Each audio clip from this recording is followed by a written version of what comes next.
नमस्कार दोस्तों, property expert की इस नई वीडियो में आप सभी का स्वागत है। प्रॉपर्टी से रिलेटेड किसी भी प्रॉब्लम का सलूशन पाने के लिए हमारे यूट्यूब चैनल प्रॉपर्टी एक्सपर्ट को ज़रूर सब्सक्राइब करें। आज की वीडियो में हम जानेंगे कि प्रॉपर्टी रजिस्ट्रेशन कैसे होता है, रजिस्ट्री करवाते समय कौन कौन से डॉक्यूमेंट्स की ज़रूरत होती है और किस चीज़ का ध्यान रखना चाहिए। इसको 7 पार्ट्स में डिवाइड किया गया है। 1. Preparation. A. Complete payment.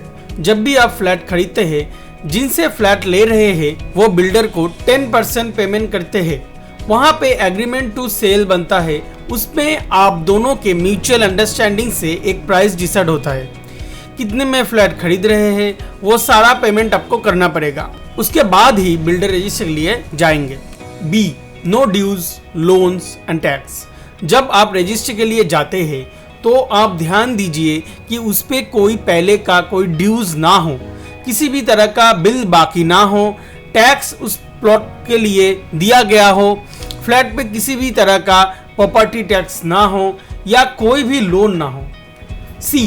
Registered deed. जब आप फ्लैट लेते हैं तो रजिस्टर्ड डीड होना चाहिए। फ्लैट लेते समय वो रजिस्टर्ड होना चाहिए, तभी रजिस्ट्री होगा। अगर वो फ्लैट पावर ऑफ अटॉर्नी होगा तो रजिस्ट्री नहीं होगी। 2. Stamp duty calculation. जब आप फ्लैट रजिस्टर करवाते हैं रजिस्ट्रार ऑफिस में, तब आपको कुछ चार्जेस पे करने होते हैं, उसे स्टैम्प ड्यूटी कहते हैं। अब इसको कैलकुलेट कैसे करते हैं? इसमें 2 रेट होता है, एक actual rate, 2 circle rate. Actual rate वो रेट होता है जिसमें हम फ्लैट खरीदते हैं। सर्कल रेट जो गवर्नमेंट के द्वारा किसी भी जगह का रेट डिसाइड किया जाता है कि इससे कम रेट वहाँ का हो ही नहीं सकता है। इसको हर स्टेट में अलग अलग नाम से जाना जाता है, जैसे jantri rate, collector rate, guidance value, ready to ignore rate. और दोनों में जो हायर होगा आपको उसी पे स्टैम्प ड्यूटी पे करना होगा। स्टैम्प ड्यूटी 3 से 10% तक होता है। छोटे शहर में स्टैम्प ड्यूटी के चार्जेस कम होते हैं और बड़े शहर में चार्जेस ज़्यादा होते हैं। फिर रजिस्ट्रेशन चार्जेस के लिए 1% पे करना पड़ेगा।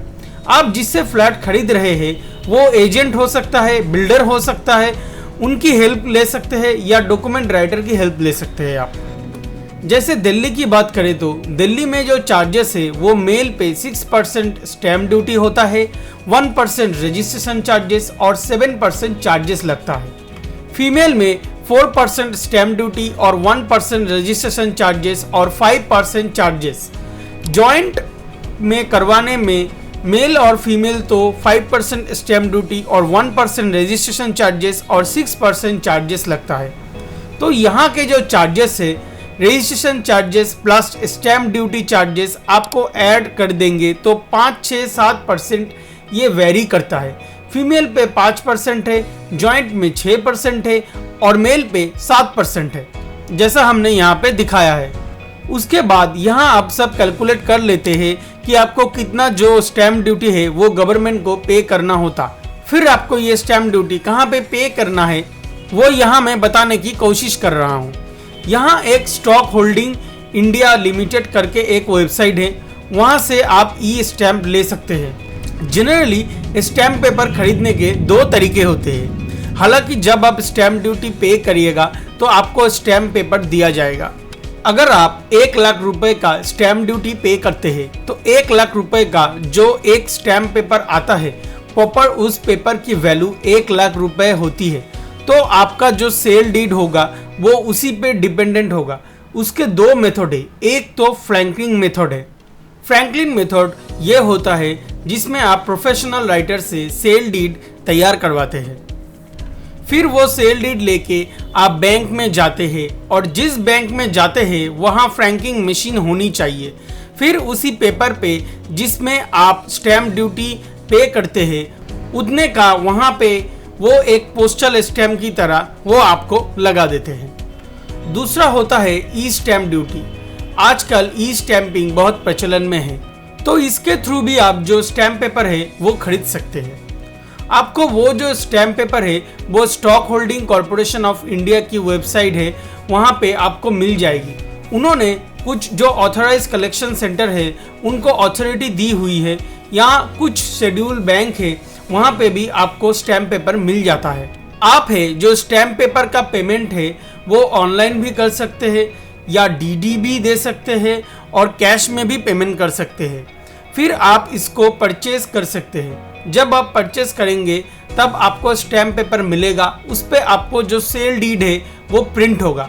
और जब सेल डीड प्रिंट होगा तो उसमें सारी इंफॉर्मेशन होती है, लाइक आपने जो बिल्डर को पेमेंट दिया है वो कैसे दिया है, अगर आपने चेक से दिया है तो जो बैंक में दिया है, जो आपका चेक नंबर है वो कितना अमाउंट का है, वो सारे डिटेल्स उस सारी डिस्क्रिप्शन उस पर लिखी होती है।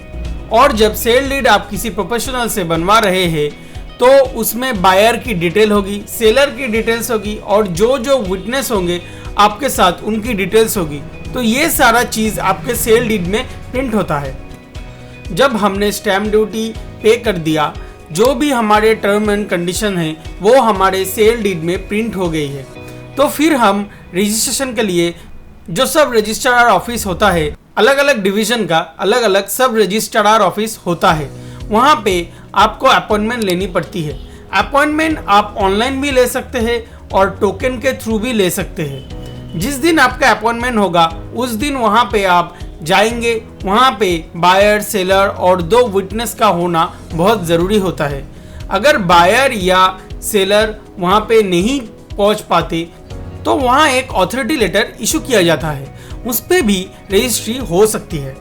उसके बाद जो आपके पास डॉक्यूमेंट होना चाहिए वो ओरिजिनल आधार कार्ड होना चाहिए, आईडी प्रूफ होना चाहिए और 2 फोटो भी होना चाहिए। ये डॉक्यूमेंट्स जब आप सब रजिस्ट्रार के सामने प्रेजेंट करते हैं तो वो आपका जो आधार कार्ड है, आईडी प्रूफ है, वो मैच करवाते हैं। वहाँ पे आपके सामने वो सिग्नेचर लेंगे बायर का, सेलर का और विटनेस का। उसके बाद वहाँ पे फिंगरप्रिंट लिए जाते हैं और वहाँ पे फोटो भी ली जाती है। उसके बाद आपका रजिस्ट्रेशन प्रोसेस आपका कंप्लीट हो जाएगा। उसके बाद जो ओरिजिनल पेपर रजिस्ट्री की होती है वो सब रजिस्ट्रार ऑफिस से 7 से 10 दिन में आपको मिल जाता है।